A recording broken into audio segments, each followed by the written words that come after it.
Bismillahirrahmanirrahim. Assalamualaikum warahmatullahi wabarakatuh. Alhamdulillah walhamdulillah summa alhamdulillah alladzi anzala ala al-kitab wa lam yaj'al lahu 'iwaja. Asyhadu an la ilaha illallah wahdahu la syarikalah lahul mulku wa lahul hamdu yuhyi wa yumiitu wa huwa ala kulli syai'in qadir. Allahumma shalli wa sallim wa barik ala sayyidina Muhammadin wa man jahada fi sabilillah bi amwalihim wa anfusihim wa ulaika faizun. Amma ba'd. Para alim ulama yang saya muliakan, wabil khusus guru saya akhirul kiram Kiai Haji Muhaji Lubis dan Kiai Haji Muhaimin, kita doakan beliau senantiasa dipelihara kesehatan oleh Allah Ta'ala sehingga terus bisa membina kita dengan sebaik-baiknya sesuai dengan arahan Allah Subhanahu wa Ta'ala. Salam serta salawat melimpahkan kehadiran junjungan kita, anutan kita baginda Rasulullah Sallallahu Alaihi Wasallam beserta seluruh keluarga, para sahabat-sahabatnya, dan semoga Allah senantiasa mencucurkan rahmat kepada kita selaku pengikutnya yang setia. Amin lagi.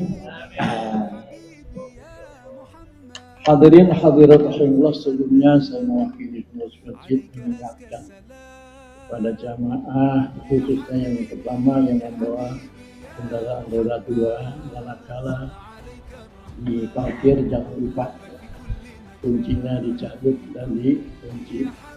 Kalau sebetulnya kunci dan double. So setiap hari ada saja yang ketinggalan kuncinya. Kalau ketemu oleh petugas kami, insya Allah aman. Nah, tapi takutnya ketemu orang yang lain yang tadi niatnya kagak maling jadi maling karena ngegantung. Ya. Kemudian yang keduanya buat teman-teman juga, saudara kita yang lagi tiduran, tolong HP-nya jangan ditaruh di atas perut atau di tangan. Ketiduran takutnya bablas dicomot orang lain. Jadi semuanya insya Allah. Dan ketiganya kalau wudhu yang pakai jam tangan dibuka, sebaiknya tendangan dikantongin aja Pak. Jangan ditaruh di atas itu tuh. Itu suka lupa. Kalau ketemu petugas insya Allah aman.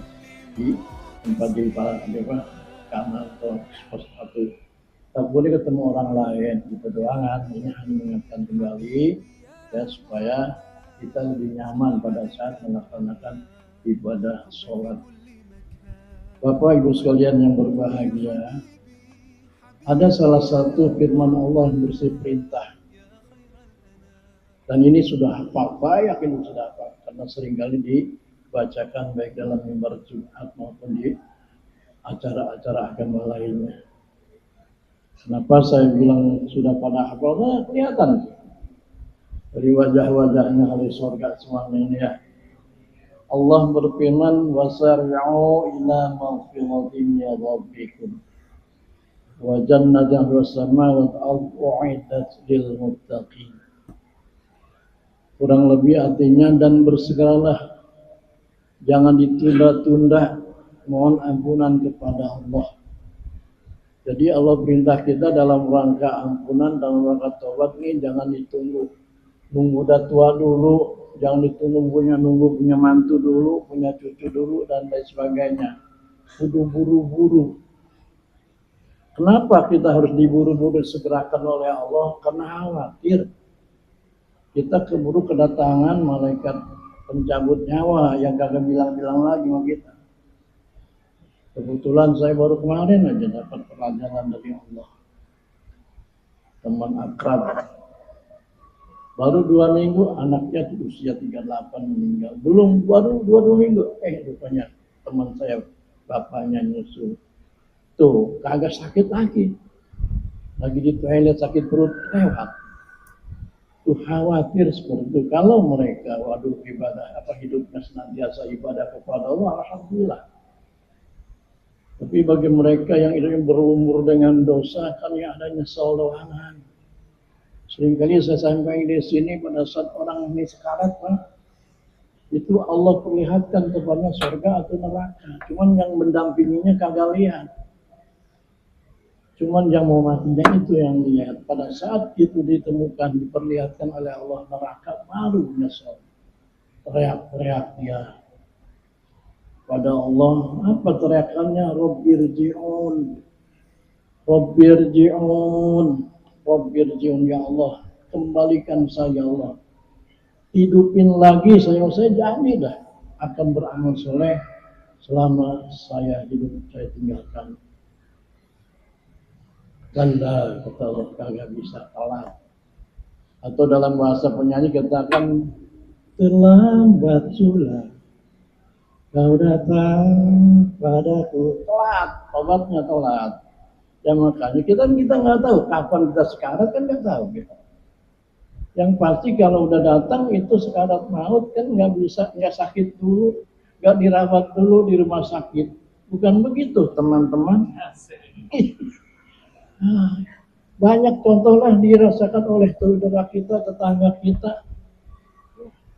Pagi masih ngobrol, masih bercanda, dalam keadaan sehat, dalam keadaan juga.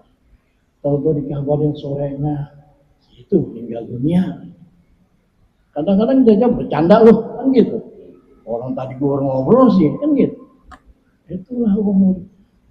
Idza jalul la yastakhiruna sa'atan wa la yastaqdimun. Nah, makanya pantas wajarlah Allah perintahkan kita wasari segera. Mohon ampunan. Berkaitan dengan ampunan berarti ini urusannya dengan dosa. Dan pasti yang namanya kita manusia banyak dosanya. Kalau ada bilang gue mau orang suci, bohong, kan? Pasti ada aja dosanya. Seringkali sekarang di sini, yang sederhana aja lah. Tuh yang punya HP itu dosanya kan banyak itu. Wih bener, bukannya hoak itu. Ditelepon, ini gimana nih? Nih OTW. Malam sih udah di rumah sih. Bilang OTW. Dosa ngebohong itu melakukan kadzab, mengiting dusta. Saya ini termasuk banyaklah dosa yang kita lakukan. Ya berasa. Oleh karena segera kita mohon ampunan Allah. Ya. Dalam rangka itu kita upayakan dengan sebaik-baiknya supaya dosa kita dihapus oleh Allah SWT. Banyaklah selain itu ya, dosa kecil, dosa besar dan sebagainya. Kemudian kita kan ujung-ujungnya kita ingin menjadi orang yang takwa. Siapapun orangnya, apapun profesinya, pasti di endingnya, di akhir hayatnya ingin termasuk orang yang takwa kepada Allah. Sebab kenapa di ayat tadi dituliskan wajan bersama wa'aidat lil muttaqin. Surga yang luar biasa langit bumi buat orang yang takwa. Bukan pejabat, bukan orang kaya, dan yang takwa. Biarpun di dunia dia hidupnya belangsak tapi takwa, insya Allah jadi ahli surga. Nah, insya Allah kalau ini baru kelihatan nih. Dari wajah-wajahnya bukan saya wudhunya, jadi ahli surga semuanya nih. Amin. Ya Rabbal Alamin. Cuman ciri-ciri yang takwa apa? Timbul kan pertanyaan, gue ini udah tertakwa belum? Allah jelasin lagi, yaitu antara lain yunfikuna bil syarra'i wad dharra. Orang yang takwa itu demen sama sedekah. Biar dia lagi bokeh atau kagak bokeh itu rajin. Setiap masjid, masuk masjid tuh bawa duit, masukin kotak, siapkan kotak. Itu dalam rangka apa? Memperbanyak pahala kita, bekal kita. Ya, 2000 perak ke berapa ke masukin. Biar sekarang ini tanggulan ya. Orang Pemda tanggulan. Tukin-tukinnya udah ada habis kan. Tetap upayakan. Coba olehnya yang biguna insyaallah dalam keadaan apapun kita sedang diupayakan. Buat siapa? Buat kita. Allah nyuruh bukan buat Allah. buat kita. Ya.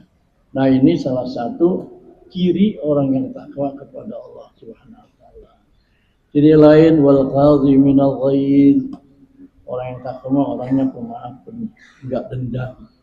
Kita didolimi oleh orang, oleh teman dan lain sebagainya, kita tidak marah, kita maafin. Itu orang yang termasuk takwa mah, ya, pemaaf lah. Kalau kita ingin orang yang takwa, sebab kenyataannya kadang-kadang ini bacanya gampang nih Quran, prakteknya berat. Coba kita dijolimi oleh orang, kebetulan orang yang jolimi kita di bawah kita lah, baik itu pangkatnya, baik itu kekayaannya dan sebagainya. 7 turunan kok kagak menanya, kan gitu. Tapi kalau takwa nggak dimaafin, memang di mata manusia kita dianggap cemen. Ya, Jarudin, gituin aja, diam aja. Kalau gua gitu, Pak. Kita kan gitu.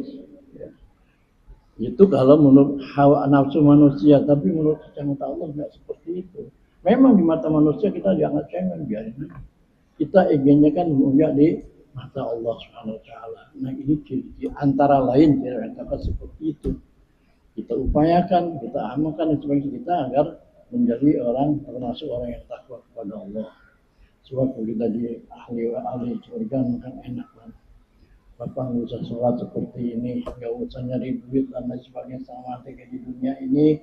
Paling senang udah happy-happynya doang. Ya, happy doang. Mengapa aja mau kawin 20 orang nggak ada cemburu bini kita di sana mah sama-sama happy sih. Nah oleh karena itu kita mau kudu mumpung ada kesempatan. Kita nggak tahu kan sisa usia kita masih banyak kan nih, kan nggak tahu. Yang pasti nih teman kita ini posisi sekarang, apakah teman waktu sekolah, ya, teman main di kampung, teman sekamar kerja, atu demi atu udah pada duluan, ya betul ya. Nggak ada yang duluan. Waktu kita lebaran kemarin pulang kampung, nanyain si bulan mana? Baru 40 harinya. Tuh. Sering. Nah kalau mereka udah duluan kan nggak bisa lagi nambah bekal, nggak bisa lagi ibadah. Nah kita yang masih kasih nikmat panjang umur, manfaatkan seoptimal mungkin. Kita khawatir usia kita juga tinggal dikit lagi, khawatir. Makanya dioptimalkan dengan sebaik-baik. So kalau udah mati putus kan. Amal kita artinya udah nggak bisa berjamaah ngaji dan lain sebagainya. Yang enggak, nah yang harus kita targetkan dalam hidup itu sedekatin jariyah. Banyak sedekah jariyah. Di kampung kita ada pesantren, ada musola, masjid lagi dibangun. Jangan nunggu panitia datang. Kita aktif. Nah, itu buat kita nanti. Kita mati itu masih ngalir, udah gitu udah pelajaran itu udah pada apalah. Cuman kadang-kadang kita masih berat aja. Sedekah juga cari yang kecil. Contohnya kalau Jumatan tuh, bukan di sini nih. Jamaahnya di kantongnya ada 2 lembar nih, ratusan ribu sama 2.000-an. Pada saat kotak lewat nih depan kita di Jumat, yang masuk ke kotak yang mana? Udah nggak salah dah. Mocengan, kata malaikat, udah nggak salah kan, 2.000 lagi aja urusan. Padahal Allah bilang lan talbilu hatta tunfiku mimma tuhibbun. Kagak sah sholat sedekah kita kalau kita masih belum bisa memberikan yang paling kita sayangi. Waktu itu di kantong yang paling sayangi ratusan ribu atau 2.000-an. Pasti yang disayang yang ratusan ribu. Kalau lihat Quran mulai ngaji nih mah ya. Kudunya yang masuk ke kotak tuh yang ratusan ribu. Tapi ternyata kita kagak nurut sama Allah. Tapi kalau dilihat Allah dihina, Quran dihinggap marah kita. Ya, marah, demo kita. Giliran ajaran Allah, perintah Allah dilecehkan oleh kita sendiri, kagak ada yang marah. Heran ya. Tuh, begitulah ya, makanya kita berusaha semaksimal mungkin memanfaatkan peluang yang ada dengan sebaik-baiknya. Kita khawatir, yaitu karena sudah laris. Kemudian antara lain juga anak yang soleh. Sekarang ada kecenderungan ya, saya lihat di televisi ada anak karena kagak dikasih duit mamanya, emaknya digebukin mati, ya, gara-gara judi online dan sebagainya. Nah, oleh karena itu dari sekarang anak kita ini kita didik sebagai anak yang soleh dan soleh. Kita rajin ibadah, kalau anak kita dikabulkan bahaya itu. Ya, pulang sekolah anak tegur, udah sholat belum tahu. Jangan sungkan-sungkan. Kadang-kadang anak kalau kagak sholat diem aja, keliru. Kan Nabi sendiri bilang, kalau udah 7 tahun suruh tuh anak sholat, kan gitu. 10 tahun belum sholat, pukul. 4.000 kata Nabi. Pukulnya tadi pukul dengan yang tidak membahayakan, apa dengan kata-kata. Ini hadis ini harus diterangin ini. Kan kalimatnya wadribum, pukul lah kalau belum sholat. Karena enggak diterangin, enggak nanya lagi sama Ustaz, anaknya gagal sholat, langsung ambil kayu kasau, dikebukin atau mati orang. Nah ini ya, anak ikan diri dengan sebaik-baik supaya jadi anak yang soleh dan soleh. Kita berupaya semaksimal mungkin. Jangan sampai sekarang ada ketentuan anak saya lihat di televisi itu, yang lagu-lagu nyanyi itu. Emaknya, bapaknya begitu bangganya anaknya jadi nominasi. Ya. Padahal emaknya saya lihat di TV pakai jilbab segala. Sementara anaknya buset, teteh kemana-mana. Bangga benar. Harusnya menangis itu, bukan yang bangga. Nah ini udah ada terbalik urusannya. Makanya kita berusaha semaksimal mungkin, ayo kita tingkatkan anak pembinaan pada anak kita, agar anak kita dengan harapannya menjadi anak soleh atau soleha dan mengenal kita kembali kepada Allah, ada anak yang mendoakan kita, ya. Nah itu saya kira bahwa saya berdoanya dan mudah-mudahan Allah berikan kekuatan pada kita sehingga kita dan keluarga kita jadikan hamba-hamba yang soleh, hamba yang istiqomah ibadah kepada Allah, dan kita mohon agar diangkat penyakit kita, disehatkan kita, panjangkan umur dalam taat. Dan kita mohon seandainya Allah cabut nyawa kita, mohon dalam keadaan husnul khotimah. Assalamualaikum warahmatullahi wabarakatuh. بهذه النية وبعد النية الصالحة الفاتحة. أعوذ بالله من الشيطان الرجيم. بسم الله الرحمن الرحيم. الحمد لله رب العالمين الرحمن الرحيم مالك يوم الدين إياك نعبد وإياك نستعين اهدنا الصراط المستقيم صراط الذين أنعمت عليهم غير المغضوب عليهم ولا الضالين. بسم الله الرحمن الرحيم. الحمد لله رب العالمين حمدا يوفي نعمه ويكافي مزيدا. يا ربنا لك الحمد ولك الشكر كما ينبغي لجلال وجهك الكريم ولعظيم سلطانك. اللهم صل وسلم وبارك على سيدنا محمد وعلى آله وأصحابه أجمعين. اللهم انفعنا بما علمتنا وعلمنا ما ينفعنا وارزقنا علوما تنفعنا في الدين والدنيا والآخرة. اللهم زدنا علما وارزقنا فهما. اللهم افتح علينا حكمتك وانشر علينا من خزائن رحمتك يا أرحم الراحمين. اللهم أرنا الحق حقا وارزقنا اتباعه وأرنا الباطل باطلا وارزقنا اجتنابه. ربنا ظلمنا أنفسنا وإن لم تغفر لنا وترحمنا لنكونن من الخاسرين. ربنا تقبل منا إنك أنت السميع العليم وتب علينا إنك أنت التواب الرحيم. ربنا آتنا في الدنيا حسنة وفي الآخرة حسنة وقنا عذاب النار. ربنا اغفر لنا ذنوبنا ولوالدينا وارحمهم كما ربونا صغارا ولجميع المؤمنين والمؤمنات والمسلمين والمسلمات الأحياء منهم والأموات برحمتك يا أرحم الراحمين. وصلى الله على سيدنا محمد وعلى آله وأصحابه أجمعين والحمد لله.